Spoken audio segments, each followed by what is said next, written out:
Ahora. Start transmission now.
Hey, good evening, everyone.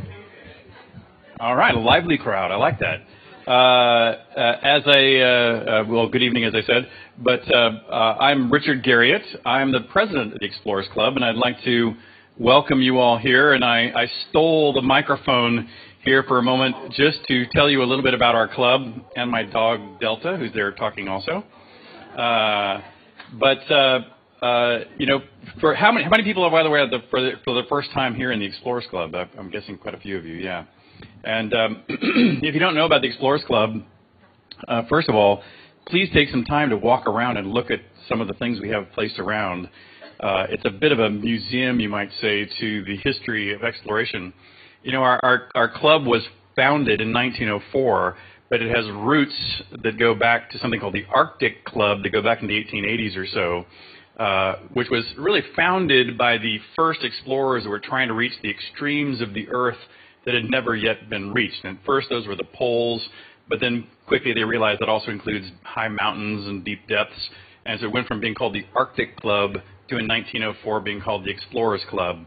And you may have noticed, and if you didn't, please on your way out, take the chance to look at the cases in our lobby. That's where we celebrate what we call our famous firsts. You know, when you think of the countries around the globe that were involved in reaching those extremes, they really did represent people from a wide variety of nations on Earth and a bunch of indigenous people from around the world that were there to support them to reach these extremes. But one thing that was common amongst all of them is they carried the Explorers Club flag. Independent of the countries that they represented. And so the Explorers Club flag was the first to the North Pole, it was first to the South Pole, it was first to the top of Mount Everest, it was first to the deepest point in the ocean, the bottom of the Mariana Trench, and it was first to the surface of the moon. In fact, all the Apollo astronauts were members. And you can't see it. Well, you can almost see it. Right there that I was pointing at is the Apollo 13. The Apollo 13 flag is kind of hiding around the corner. What you can barely see is the apology letter that Jim Lovell wrote saying, "I'm so sorry I didn't get the flag to the surface of the moon." And so really almost any explorer worth their salt, you know, over the last 120 years has been a member of this club. And while, you know, originally it was sort of the heroic age where people were risking and often losing life and limb to reach some of those extremes, you know, obviously in modern times we've been much more focused on scientific exploration and bringing back data and information for all the rest of us to make good decisions about how to be good stewards of this planet. But it's worth pointing out now that we're here in Climate Week to point out that over the last 10 years, while we've still remained a fundamentally apolitical organization, the climate emergency that we are all facing right now has become so compelling that we as an organization have kind of moved from taking no stance to calling it as we see it, which is pretty alarming, which obviously I'm speaking to the converted to make that pronouncement here. But regardless, anyway, we're very excited to have you all here. We're very excited that you made it through the amazing traffic of UN Week to be here with us. And now I'd like to turn over to our chair of Climate Week, Alex Moore.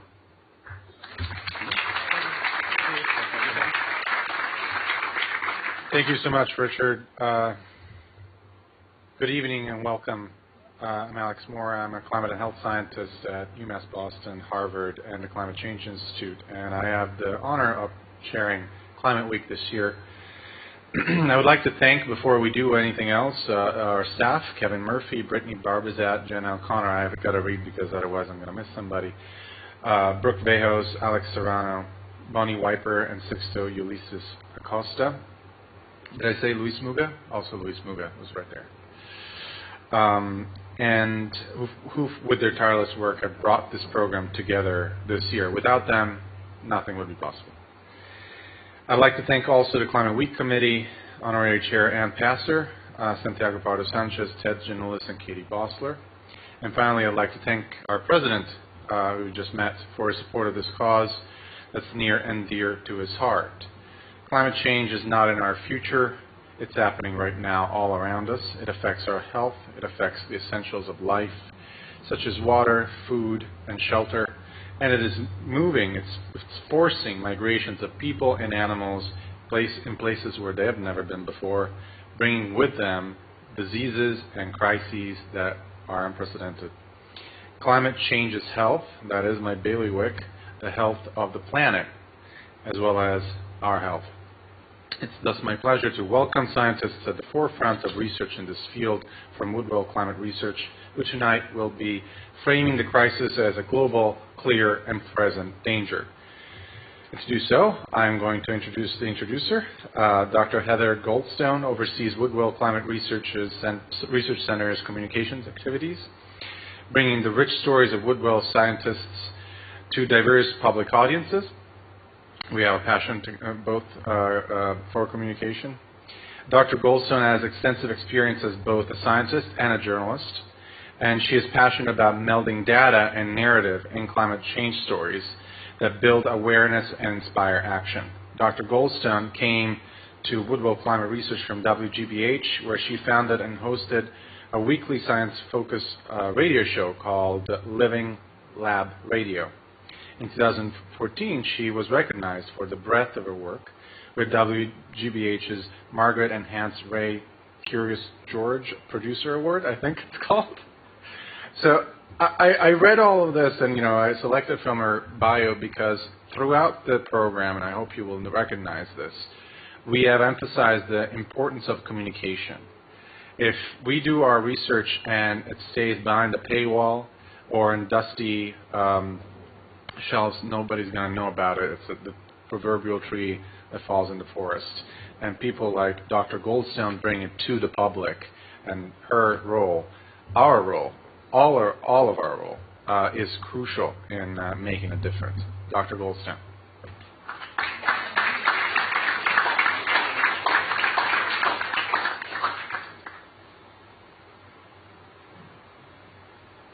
Is this on?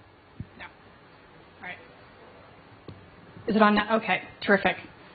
I do not have the height here, and I'm going to sit down on this stool in just a minute, so I'm going to stand here for a second. First of all, thank you for that incredibly warm introduction.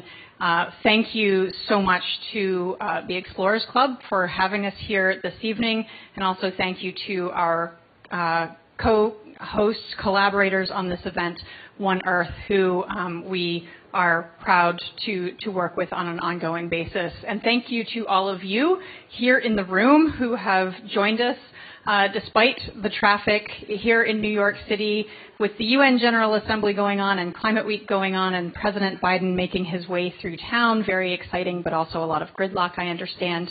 And thank you so much to our audience online for joining with us and for bearing with us starting a little later than planned because of all of that traffic. So thank you to all of you for being here. I want to get our program started because really the stars of the show have yet to step up, and that's two of our scientists. But before we jump into our conversation, I want to just tell you a little bit about Woodwell Climate Research Center, who we are, and why we would be here tonight talking with you. And I will follow along from the history of Explorers Club and the name change. We were founded 37 years ago, I think now, as the Woods Hole Research Center, founded by a man named George Woodwell, who was committed to the idea and had a vision of scientists working in a way that was very integrated with societal decision makers so that science did not become that proverbial tree that falls in the forest and nobody hears, so that science is immediately put into action and informs better decision making. Our mission at Woodwell Climate Research Center is science for solutions, not just science for the sake of science, which is also great, but our mission is science for solutions, and specifically at the nexus of climate, people, and nature. And that nature part is also really important because when we think about climate change, and if you've been to other Climate Week events this week, we often frame it as a human technological problem with a technological fix. And of course, we have to phase down and phase out fossil fuels and get to zero emissions. And we have to realize that climate change is at its core also a problem that is deeply intertwined with natural systems, that natural systems drive our climate and they are very much impacted by our climate. They have the potential to make or break our climate goals. And that's why we're here tonight. We're going to talk about two different places on the globe with that kind of make or break potential, the Arctic and tropical forests.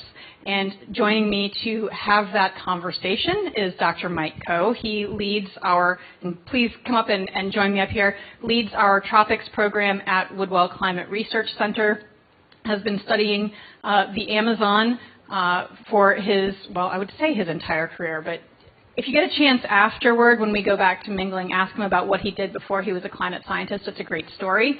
But he has been calling attention to the dire threats to the Amazon, in particular over the past few years. At one point in 2019, hundreds of interviews in the span of just weeks as deforestation and fires ticked up, calling attention to what was going on in the Amazon and working very much on solutions to the deforestation and fire problems in the Amazon. And then also with us this evening, Dr. Sue Natali, who leads our Arctic program, also leads a program that was just launched earlier this year, Permafrost Pathways, one of this year's TED Audacious Prize winners and a TED speaker. So as Alex already mentioned, communicating science and making sure that it's put into action is really in our DNA, so to speak.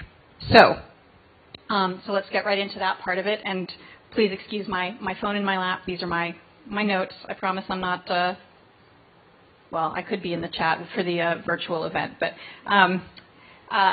so I just want to start. We're going to keep things quick and make sure that we have plenty of time for your questions, both those of you here in the room and those of you with us online. So get your questions ready.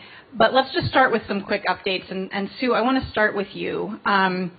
Folks may have seen recent headlines that the Arctic is warming dramatically faster than the rest of the planet, 3 to 4 times the global average.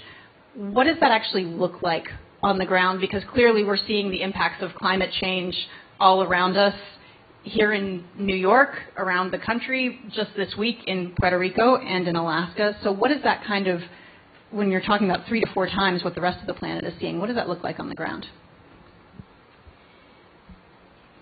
So one of the things that makes the Arctic unique in terms of the impacts of climate change is the fact that when the air temperatures increase 3 to 4 times faster in the Arctic, the ground can actually collapse. And I think there's a lot of climate change impacts and hazards that we're seeing everywhere on the planet, but I don't know that there's another place where the ground is actually collapsing as a result of climate change. And the reason it's collapsing is because the ground was frozen. That frozen ground had ice in it, and when the ice turns to water, you no longer have the structure. And so what this means is that large sinkholes are opening up, roads are collapsing, gas and oil infrastructure are being placed at risk. People are having to jack their homes up multiple times a year, having to relocate their homes. And we're seeing shifts in vegetation, shifts in animal movement, people's accessibility to move around the landscape. And I focus my research on permafrost, but it's one of many hazards that are happening in Alaska, and it's not happening in a bubble. So there's, permafrost is causing increased erosion, increased flooding. We're seeing more severe storms, as we saw this past week, sea level rise, loss of sea ice is impacting both, having impacts on the storm damage and also people's ability to access subsistence resources. And so there are many things happening in the Arctic, and it's having an impact both on the lands, the people who are living in those lands, and then also everyone on the planet. But I'll stop there.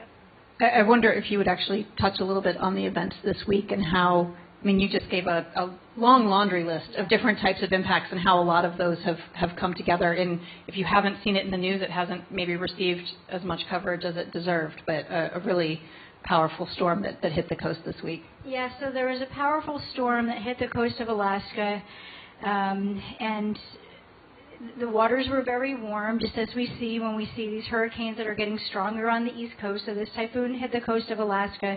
But the impacts were quite severe and also exacerbated because of warming that has been happening now for decades. And so there are many communities. I work in an area of Alaska in the Yukon-Kuskokwim Delta, but this is happening, up and down the coast of Alaska, where the land is very close to sea level, but as it starts to sink, there are places that are actually now below sea level. So when you think of a storm coming in, bringing these huge waves, there are towns or villages that got completely inundated, like completely covered in water. And we don't even know what the impacts of those are yet because the floodwaters had just recently receded. Hundreds of rural, mostly indigenous communities across Alaska, the only way to access these communities is by boat or by flying in, and so they're not road accessible. So how do we deal with this when we're talking about having these storms? How do we get resources? How does FEMA deal with this? And I don't know. Right now, it's really a challenge. I don't know from our partners that we work with in Alaska what the impacts are and how they're getting the resources to deal with this. But we're seeing increased flooding, increased storm damage, and people are having to they're having to deal with this in their daily life. I mean, there's coastal flooding that is tidal flooding. I was there 2 weeks ago. There wasn't even a storm, but 9:30, people in the community said, come downtown at 9:30, you'll see the floods are going to come in because it was a full moon. And it was like an area that was land the day before, and at 9:30, sure enough, it was like we were surrounded by water. And the boardwalks, they're boardwalk communities, many of these communities don't have roads, covered in flooding. So you're driving your ATV over it, and you can sort of feel the boardwalks going up and down. And that wasn't even a storm, and that's happening regularly. So clearly, literally an emergency this week, and in a longer-term sense, an existential threat to the communities living on what was permafrost and in the Arctic. But what makes this a make-or-break situation for global climate? Yeah, so in addition to having ice that's frozen in the ground, there's also a lot of carbon that's frozen below ground, and so that carbon got there from plants who take it up from the atmosphere, and as they die and decompose, because it's been so cold and frozen, slowly this has built up over thousands, hundreds and thousands, and tens of thousands of years. And so there's almost twice as much carbon that's stored away in permafrost as is in our entire atmosphere right now. And it's a huge number. It's about 1.4 trillion tons. We think a lot when we think about natural systems and carbon storage. We think about tropical forests. There's 3 times more carbon that's stored below ground in the permafrost region than is in every tree and every forest on the planet. So it's a lot of carbon. That carbon had been protected by cold conditions. As the ground starts to thaw, now that organic carbon can be broken down by microbes, which essentially use it as energy, but they release it into the atmosphere as greenhouse gases. And so the Arctic, the permafrost region, is this vast area where we have this very relatively slow, but when you accumulate it over this huge area, it's quite large potential for greenhouse gas emissions coming out of the permafrost region. And we don't know what that exact number will be, but the scientific community does know that emissions from thawing permafrost by the end of the century will be on par with some of our major greenhouse gas emitting countries. So maybe as large as the United States at our current rate. Regardless, even if it's less than that, we're talking about a country like Japan or India. So the big issue here, bigger than these emissions coming out, is that we're not accounting for these emissions. So when we think about trying to keep global emissions to 1.5 or 2 degrees Celsius, we're calculating what nations are, what nations' current budget is and what their commitments are. Think about a huge greenhouse gas emitting nation like the United States, and that's not even going into the climate budget. And that's essentially what's happening with this, with the permafrost region. And so we have this very large source that is likely will be coming out over the next century, and we're not accounting for it. So this is one of the critical things here. If we want to keep ourselves to 1.5 or 2 degrees Celsius, that we actually need to be a lot more ambitious than we think we need to be right now. The actions that the U.S. has committed to, this is a great step, but it actually has to be stronger. All right, so talk a little bit more about that. What do we need to do about the situation in Alaska, in the Arctic broadly? So I think the first thing we need to do is recognize that these impacts are happening now. They've been happening for decades. Arctic residents, scientists are very well aware of this. So we need to deal with what is happening on the ground, provide the resources that the people who are living in the Arctic deserve to deal with this problem, because right now that's not happening. We need to have a governance framework in the United States that recognizes that climate change is happening, and we need to provide a coordinated framework for communities that need to adapt and potentially, very likely, also need to relocate, because that coordination also isn't happening right now. At the same time that we're dealing with the impacts that are happening now, we need to stop what's happening in the future. And yes, we've already committed to a good amount of climate warming. It's not out of our hands, right? Like we can reduce the impacts, and we can reduce the number of communities, both in the Arctic and globally, that are being impacted by climate change. That looks like more ambitious climate policy. That looks like protecting our soils and our forests. And so the reality is, there is not an on-the-ground solution for stopping permafrost thaw, because it's a huge area. And as we're seeing just, even in Alaska, with our inability and the challenges of responding to this emergency of this storm, you can't be everywhere in the Arctic. It's a huge area. But we do have solutions elsewhere on the planet, because greenhouse gases they're globally mixed. And so the reason the Arctic is having this problem is really because of emissions that have happened in lower latitudes, but at the same time, the changes that we make and the actions that we take in the lower latitudes can also protect permafrost and can also reduce emissions that are coming out of permafrost. Okay, so if you haven't seen Sue's TED Talk, I encourage you to look it up, because you can probably guess from what you just heard. It's a really powerful talk. It was actually one of the most viewed of her kind of cohort of talks this year. So look that up and share it with friends. Mike, Sue was just teeing you up there. Actions in lower latitudes, and she was, I think, referring mostly to kind of mid-latitudes, where a lot of us are, and the actions that we take in our daily lives. But let's go to the tropics. I think many of us are familiar with, if not firsthand, then just broadly with the wonders of tropical rainforests. They are troves of biodiversity, and we know that they're important for our planet. But probably most of us, because I can tell you I've had a learning curve over the 2.5 years since I joined the center, don't fully grasp what tropical forests do for our climate. So just walk us through the role that they play in our global climate. Great. Yes, thank you. And to your point, I've been working in the Amazon on climate for over 25 years, and it really wasn't until the last 4 or 5 years that we fully understood just how big of an impact the forests have on climate. And really there are two huge issues. The first is, I think we're all familiar with, it's CO2. Forests absorb CO2, they absorb large amounts of it, and they store it, and that directly cools the planet. The second one, which was we were not really aware of the scale, is that while the forests are doing that, they're also evaporating a tremendous amount of water to the atmosphere. That transports energy. That is in essence a giant air conditioner, and it is an air conditioner that really works. And so, what we found is if we deforested the entire tropics, all the tropical forests, we would warm the planet by about 1 degree C, which is not much less than we've already warmed the planet from greenhouse gases.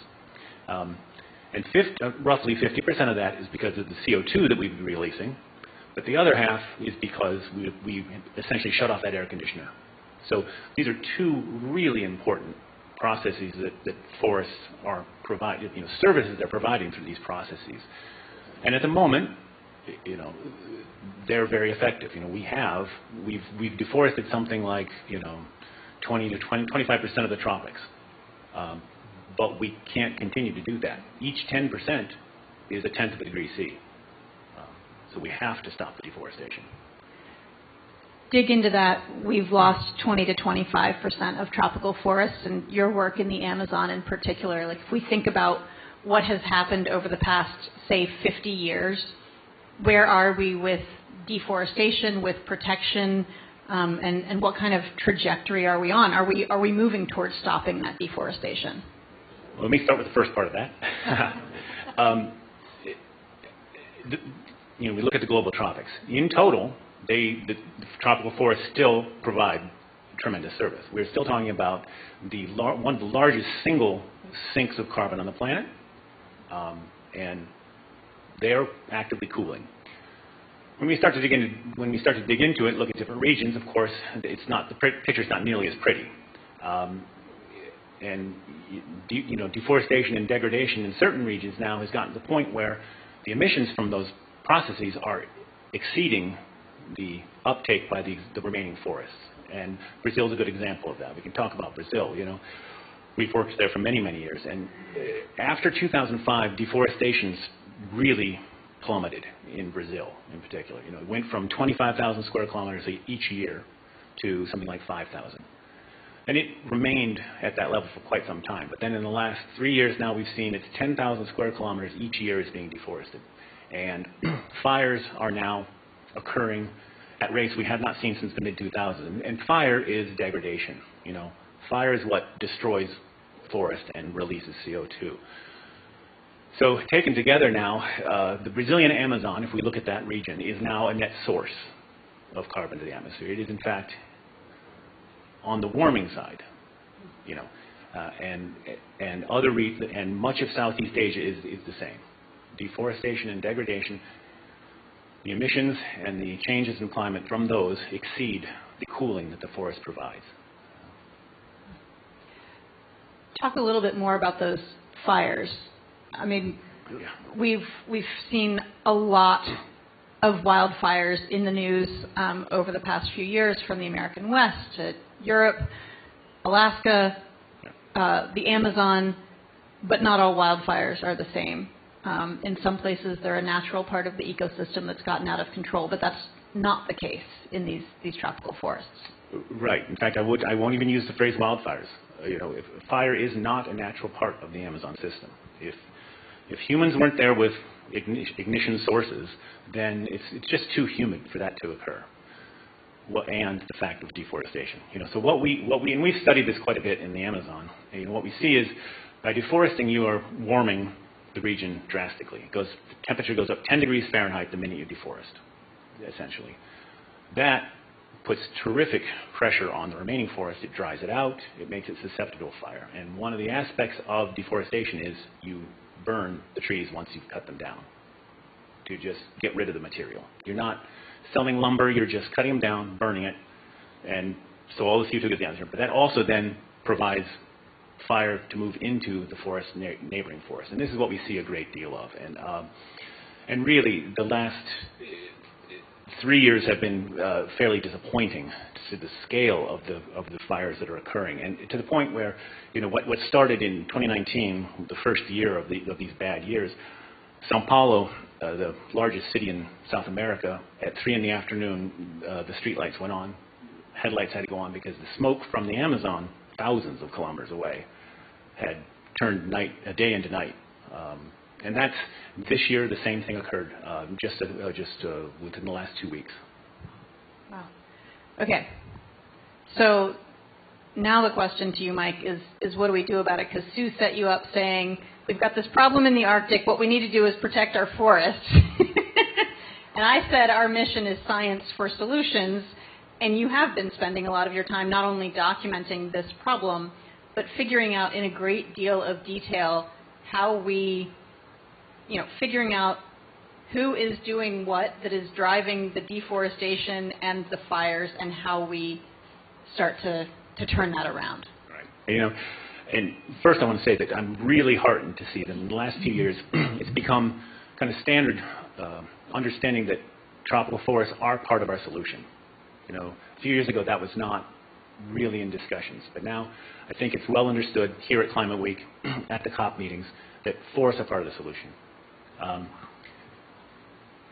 One of the things I'm seeing also is there's a tremendous amount of commitment and effort going into coming up with ways to implement ways to restore forests.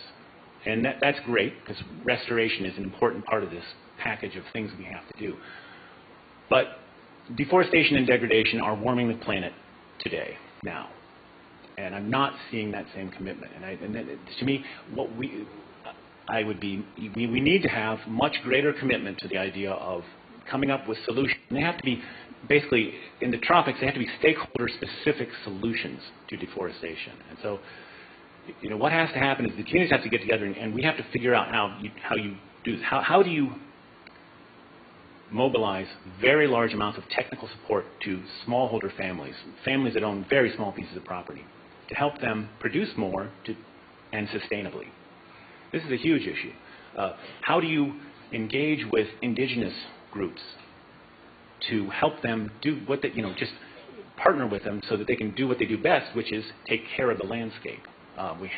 This is necessary. We have to figure out how to help states designate lands that are basically undesignated.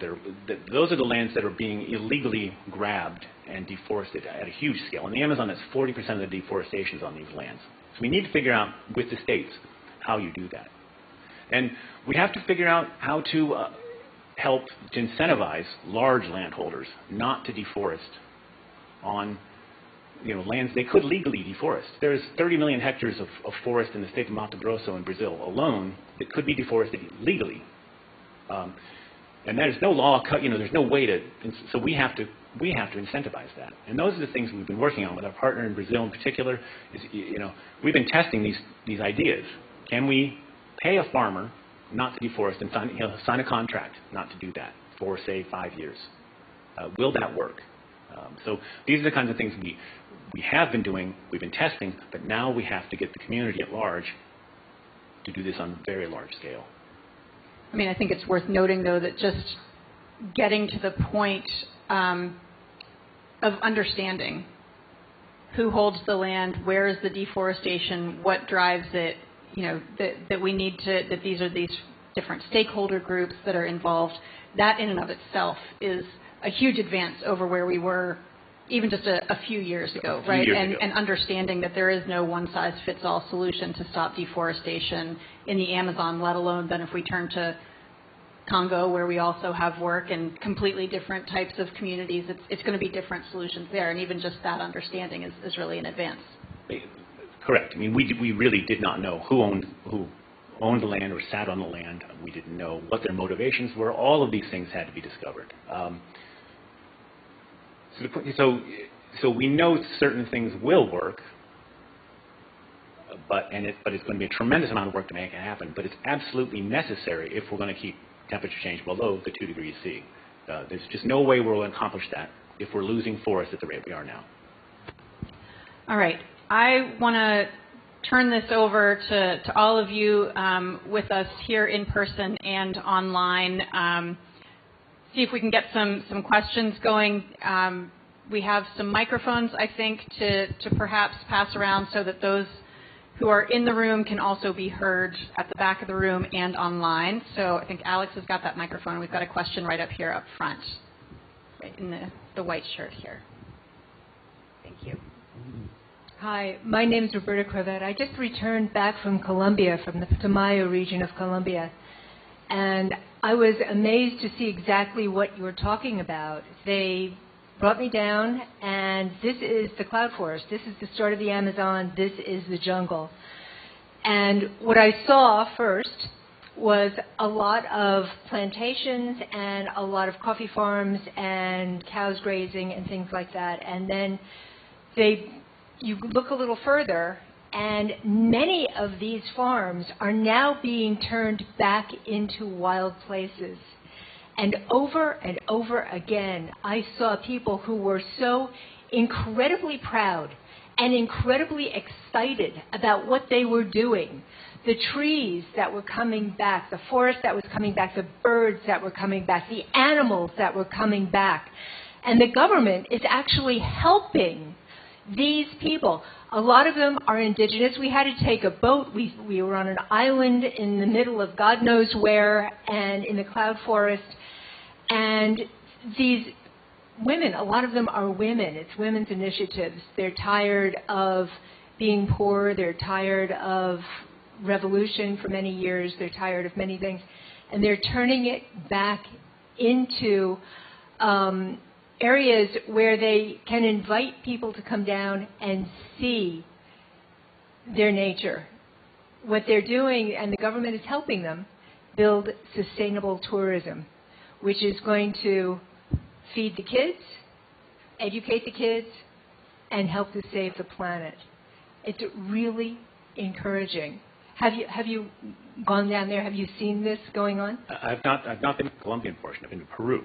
But the issue you bring up is right. When we think about the small family farms, these are very difficult territories to work with. The first issue is improved well-being. That's what you have to do. You know, conservation follows from an improvement in well-being, and that's where the technical support comes in. Somebody has to fund this, you know, teaching how to, you know, what to grow, where the markets are, how to access markets. All of those things have to be done because many of these people were sent out there, they're literally sent out there by the government with zero support. So it's and there's a lot. You know, in Brazil, there's something like 600,000 family farms in the Amazon, and it's something like 20% or 25% of the deforestation is occurring there. So we have to address the well-being issue, and it has to be through, you know, some means that they can then perpetuate it. And Mike, I wonder if you could also talk a little bit, and thank you for sharing that really wonderful and heartening story. I wonder if you could talk a little bit more about the different benefits of protection and restoration. Obviously, as in so many cases with climate change, this is a case of yes and. We have to do it all, but they're going to have different benefits. So can you talk a little bit about, you know, what we get from the protection right now versus the restoration? Yeah, you know, I barely touched on that. But, you know, restoration, what you're doing is you're trying to put forest back in a place where it was and sequester carbon, and it's going to happen over a long period of time. It's going to be 100 years or more. With avoided, you know, with not deforesting, you're avoiding a climate change that would happen today. So the timescales are very, very different. And so, although again, I feel it's important that we do restoration, I'm less happy with the fact that really most effort that I'm hearing, most discussion I'm hearing, is restoration when we're losing tens of thousands of square kilometers per year of forest, and immediately causing a climate change. It will take hundreds of years to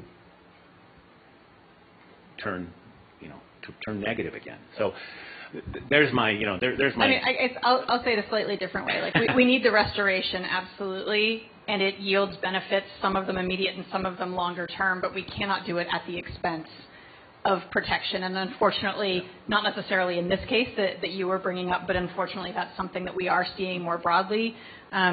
Is that in the worst cases, you sometimes end up with really perverse incentives where the behavior that's incentivized is to cut down a forest and replant new trees rather than protect the forest that's there. So we've got work to do there in making sure that we prioritize protection as well as restoration where that is the right and beneficial thing to do. We've got another question right over here in the middle.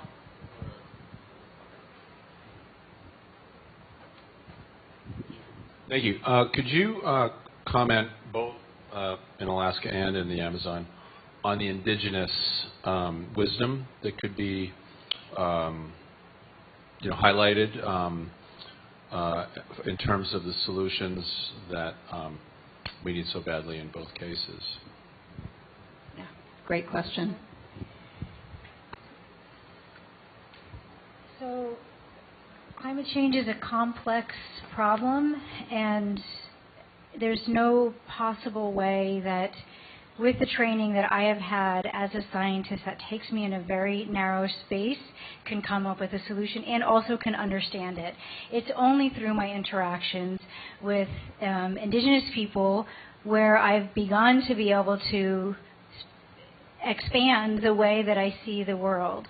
And I think it is only through the leadership and providing the opportunity for leadership of indigenous people who have been on this land before the scientists, before the explorers, and who have a better understanding of how Our role, I mean, the fact that humans are not separate from nature. We are nature. It is not this like separate entity that we want to keep nature over there and humans over here.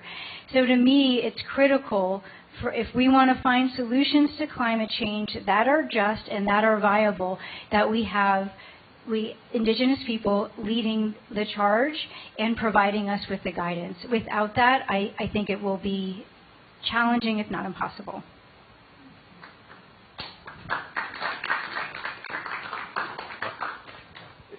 That applies just as well to the Amazon, so I won't even go there. But I will point out that in the Amazon, something like 25% of all the land is, in fact, indigenous territory. So they are controlling an enormous forest resource. And so one of our jobs then is just figure out ways to help them do it, because they are facing, especially in Brazil, facing all kinds of pressures on their land. You know, people are coming in from the outside to illegally gold mine, illegally log, to steal the land, because these territories can be very large, and they don't have the resources to necessarily maintain, you know, serious efforts. So I would say, you know, that's one of our key things we have to be doing, is partnering with these people to figure out how we can help them, because they know how to do it. We just have to figure out how to be good partners. If I may make a point of personal privilege, as one of my former employers, Senator Kennedy, used to say, picking up on what Michael just said, I work on public health as well as climate change, and we know that indigenous populations of the Amazon are under threat of all of what you just said, and public health crises. They have extremely high rates of hepatitis A, B, and C, and extremely high rates of malaria. Could you comment on what the Brazilian government has done in recent years to stem that tide, if anything, and why didn't they, if they didn't? My understanding is, and please correct me if I'm wrong, that if indigenous land is inhabited, it cannot be logged. You said they control it. It's another way to say it. So the public health crisis seems to be useful to certain people. That one's a bit outside of my realm. Public health is a bit outside my realm. I see what you're saying. If you weaken the structure, yeah, then you make it more available for you to take advantage of it. Right. I don't know the extent to which that's. Okay. You probably question. do. Yes, you probably do. FUNAI. So the agency that provides. You're the expert. I was just the agency that provides funding and resources to maintain those indigenous people alive. FUNAI. They had their funding cut precipitously, cratered, and during the administration of the current president. So many think that there is a connection between that and the interest in deforestation, logging, and particularly the meat industry, which Brazil is one of the top. In fact, you can find a 0.95 correlation between the sale of meat from Brazil and deforestation in Brazil. That's an interesting. Yeah. Okay. I see your point. We've got another question here. To sort of follow up on that, you said that the amount of deforestation was, I think, 5,000. 10 this year, but before it had, that's up, right? That's coming up. So could you just explain why it went down earlier and why is it going up now? Yeah, okay, the down is great because that was a clear case of governmental enforcement going into place. You know, Brazil pretty much invented satellite observation of deforestation. You know, and so they really put in place a structure by which the government could immediately say, you've deforested illegally, I can see that by satellite, and they can send a fine. That occurred in the mid-2000s, and then also there was public pressure. An enormous amount of pressure was put on soy being growers in particular. Basically, Europe said, we won't buy any more soybeans from anybody who has deforested since 2005. And that was the cutoff date. And it went from 25,000 square kilometers of deforestation that year to about 8 the next, to 5, and it stayed. So those two conditions the government was enforcing and peer pressure, market pressure, worked. The market pressure is still there. Europe just is now saying we won't buy cattle, we won't buy leather, beef, all these things. You know, so that pressure is there. The government enforcement is not there, and they are actively defunding just about every aspect. So, and in fact, they stated very clearly the Amazon is there to be exploited. That's what the government said. So that created a lot of illegal activity because people know they won't be punished, and they'll probably be given tenure to the land in a few years. So that's what's occurring. I think we have a question from online, and then we'll come back to our questions in the room. And while Online, do we have all the way back? Yep. Okay. And while our microphone is working its way back there, I'll just say I love that story because I feel like, I mean, I don't love where it is right now, but I think it is just such a clear demonstration that we do have the power to get things done, and it is a choice. We can undo them, but we can do really hard things, and it's just such a clear example of that. All right, we have a question from our online audience. Yes, a question from online is, why doesn't it seem like people are talking about the methane released by thawing permafrost? I know, I'm talking about it.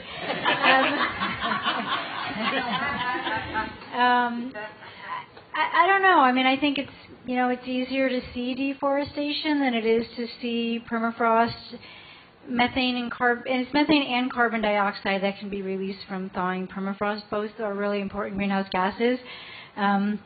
Again, it's like a little bit hard to relate on, like you can see a tree, but you can't see a gas, and so maybe that's just a hard thing for people to connect to. Maybe part of it is just that the scientific community, we need to do a better job of communicating this. It is a hard thing to communicate.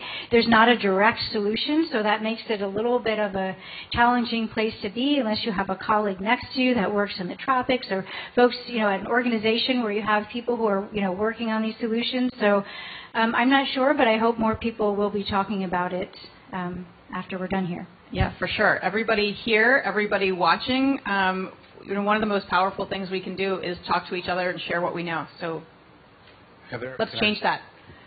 All right, we've got another question here. Hello. I wanted to bring it back to the topic of this talk, so nature and our climate budgets, but also bring the urgency sort of back to the room. Because I think we talk about these issues as being we, kind of like in a general sense, and we talk about the Amazon being far away. But in many ways, we have nature in our own climate budgets and in our own regular budgets, right? Everyone has a bank account. We bank with, if you bank with Chase, Citibank, Bank of America, all of these banks are like the worst investors for deforestation and fossil fuels, which are causing both of these problems. Like that's the true root. And so I was wondering if you could just outline more clearly what industries and companies are causing the most deforestation. I think deforestation is a bit easier to visualize, but also, I mean, emissions. I mean, we know fossil fuels, but I think just to bring that awareness back of how are we in New York as a wealthy society contributing to this? So the example of Europe saying they wouldn't buy soybeans after if deforestation occurred is a good one, because that was a federal decision. In the U.S., we don't really do that very often, but we do have the market, and sometimes that works. You know, in 2019, when we had massive fires that really caught everybody by surprise, there were a large number of leather companies that use leather, shoe, jackets, things like that, that said we won't buy any leather from Brazil at all until you straighten this out. And that was an almost immediate response to these fires. It was in September of 2019. That, you know, that in essence works. The Brazilian government immediately said, okay, we're going to stop fires. We'll put money into stopping fires. How effective that was is another issue entirely. But in the long run, that is effective. We're buying products, and in earlier this year, there was a really good article on the leather industry and the fact that our car seats are leather now, and that's coming from Brazil, and it's a dirty supply chain. They're coming from newly deforested lands, they're cleaning it up, and they're selling it, and so we are responsible for that. So there are mechanisms there that can be pushed. I was going to go one point further. Now I forgot what it was. We'll come back to you in a second. Sue, do you want to jump in? No? I will. I guess it's a little bit out of my area. And this is not addressing your question, but I'll jump in anyway. I think when I think about this example of Brazil, what resonates is the fact that it was an initiative led by, at the nation level, and I think we all want to and should be taking individual actions, but I also think we should have expectations for our leaders in business and our leaders at the state, at the national level, to be taking those actions. And so to me, I feel like that's really the place where thinking about what can I do is really putting that pressure on and having those expectations at the level of the leadership and those who are in power making these decisions. So I remember my point, which is on the market side. We've been in discussions with a very, very large cattle producer, very large, about this issue of how can they clean up their supply chain. What can they do to help? Because interesting with cattle in Brazil is it starts at that small family farm level. A lot of the small family farms will have like 2 head of cattle, which they then sell, which goes to a different lot, which is sold, and goes down the chain. And they often end up on newly deforested lands after they leave. So the companies are now saying, how can we clean that up? How can you help us figure out ways to do this sustainably that we can get certification and be either legal or compliant with what people want. So we do see movement. And I'll also just jump in. I ended up in a conversation at another event last night about trends in how businesses are measuring and accounting for and trying to abate their own emissions.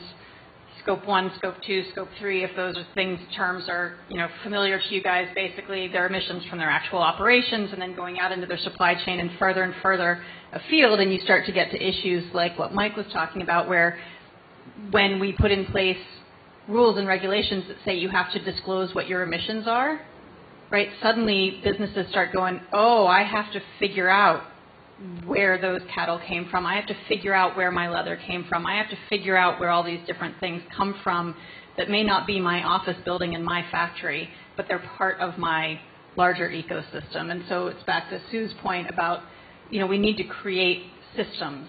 It is great for those of us who are able to exercise financial and other kind of pressure, but we really need to create systems that drive us in the right direction. I know we still had some more questions here. We've got a couple folks right in the middle. Hi. How do you, in both the Amazon and in Alaska, how do you design regenerative cultures in both places that really respect eco-restoration? In the Amazon, for example, using things like agroforestry, or in Alaska, using things like urban planning and adaptation in ways, and getting civil society and business to work together? All right. I'll attempt to answer this. It's a little bit outside of what I do, but I would say in Alaska or anywhere else in the Arctic, I would not be designing those. I would be asking the indigenous communities there what that should look like, and then help to facilitate that happening, them getting the resources, whatever, being in the place of power so that that can happen. Because they have been living in these places for a really long time and have been living there quite successfully until, the problems that are happening now. So that would be my approach. I will pass on to Mike. And in the Amazon, I think it's a combination, because then we also have things like, again, I come back to the small family farms where we tend to think of it as a well-being issue. If we can provide them enough support that they can do better, they can raise more food, sell more, have more money to live. If we can do that, then that becomes regenerative in the sense that that's now stable. If we can get enough support to them initially, in terms of technical support and goods, then that actually can be sustainable. way of farming for them, which is not terribly far from what they're doing, just organized around principles of well-being. If we can do that, then it is somewhat, it's regenerative in that sense.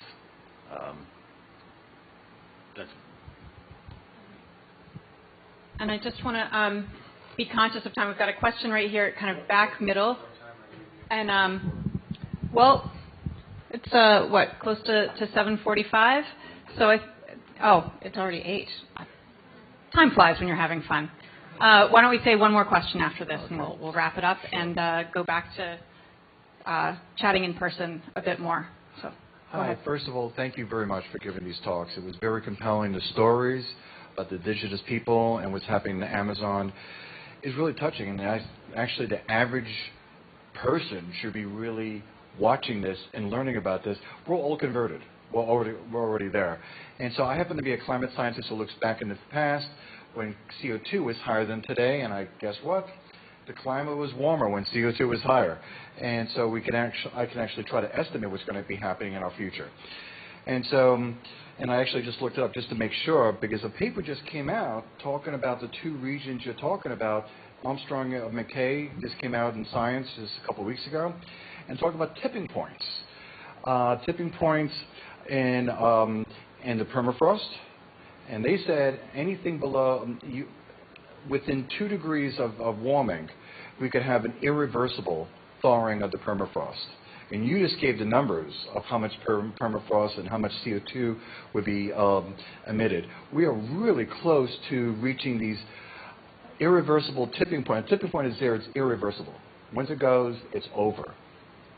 Same thing with the Amazon forest. I actually looked up just to make sure that I didn't get it wrong, because I'm a scientist. I hate being wrong. But I'm wrong often, because just ask my wife. But anyway, so and the tipping point for irreversible, where the Amazon won't regenerate, is just above 2 degrees Celsius. So we're in a very serious point. And so I don't know if this is even a question or if you can answer it correctly, but we need to get you guys on CNN. We need to have you on MSNBC. Forget about Fox, okay? But because these stories are beautiful. The stories, first of all, it isn't geeky scientists talking about 400 parts per million of CO2. This is talking about people. This is talking about ecosystems that are beautiful. I visited the rainforest in Peru, in eastern Peru, and it's something very special. So I don't know if it's a real question, but how can we move this conversation at the Explorers Club, where everyone's already on the same page here, to get you to talk to a larger community of people who don't know anything about climate change?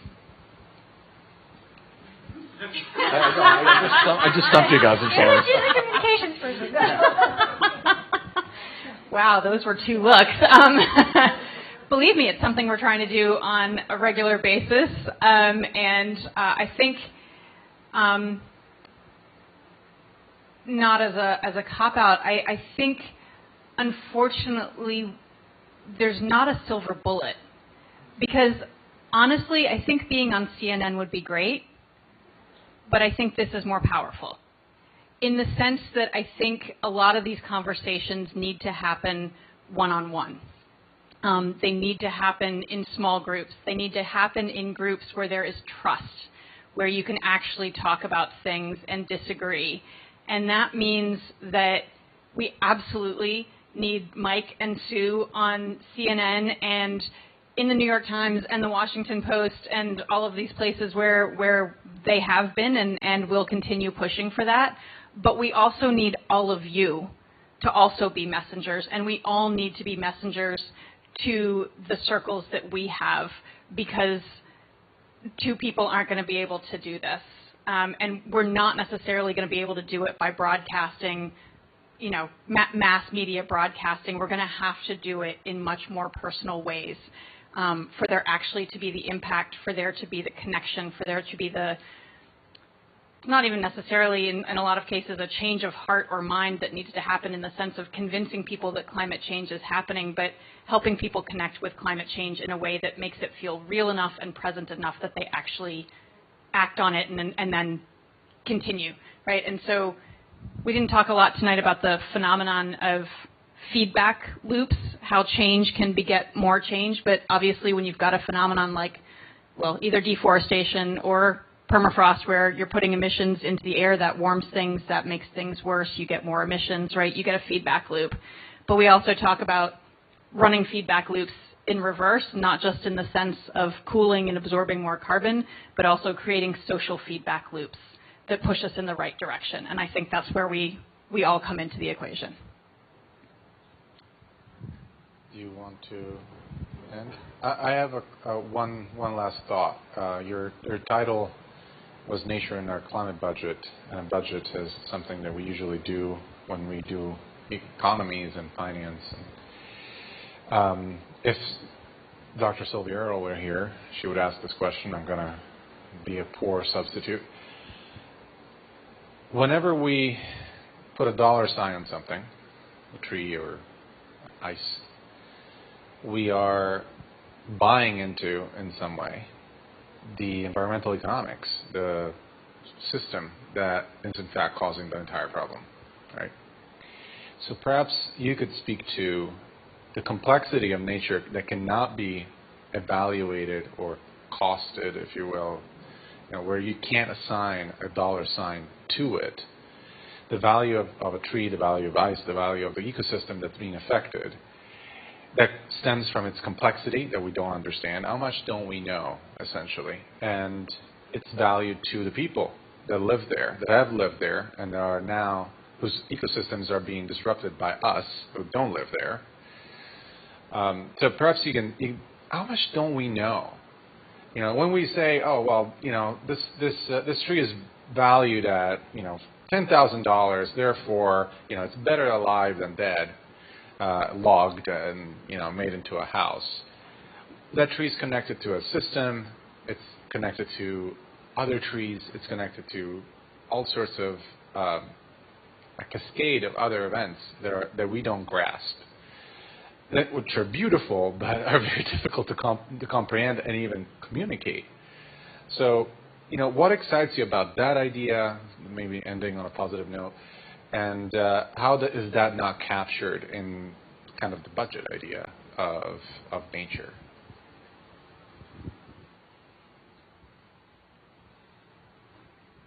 All right. Well, so I'm gonna put this one to Sue first. I mean, when we talk about putting permafrost in our budgets, we're not necessarily talking about a monetary budget. We're talking about that carbon budget to keep us under 2 degrees. But I guess the question is, I mean, we often say climate change is a matter of balancing the budget and we focus on the carbon. Is that really the right way to do it? Well, it is. It's not. It's the way it's being done, right?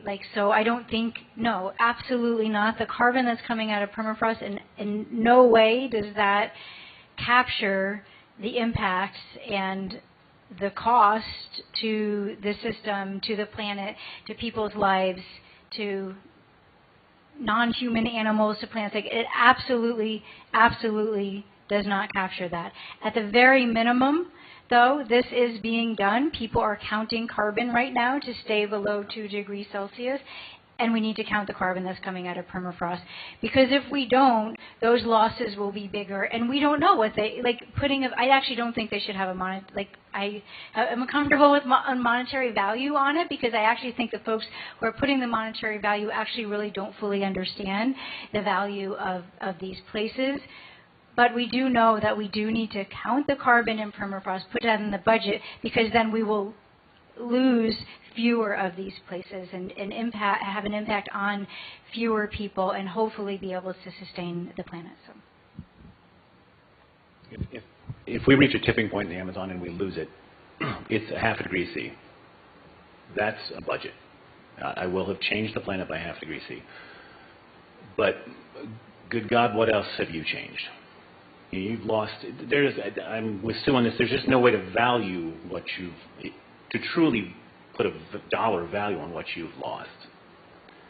Can you, so then that gets into but can you use carbon as your metric in order to help finance ways to conserve? Can you do that? Is that worthwhile? Massive discussion we won't have right this moment, but that is a tremendous area of active or I'll just say activity. And I'll just say, I mean, both of you are saying these are the systems we have right now, and so we need to make sure that at least those systems work as well as they can. You know, there are definitely other ways we could approach it. Rather than saying how much could we emit to stay below, we could just say we need to stop emitting as soon as possible, right? And what we definitely know from all of our science is we need to be more ambitious. We need to be as ambitious as we possibly can. So. And on that note, I think we will close out our formal programming. Thank you to everyone who joined us online. Thank you all for your fabulous questions, and we look forward to more conversation back out in the other room. Thank you again all for joining us. Great.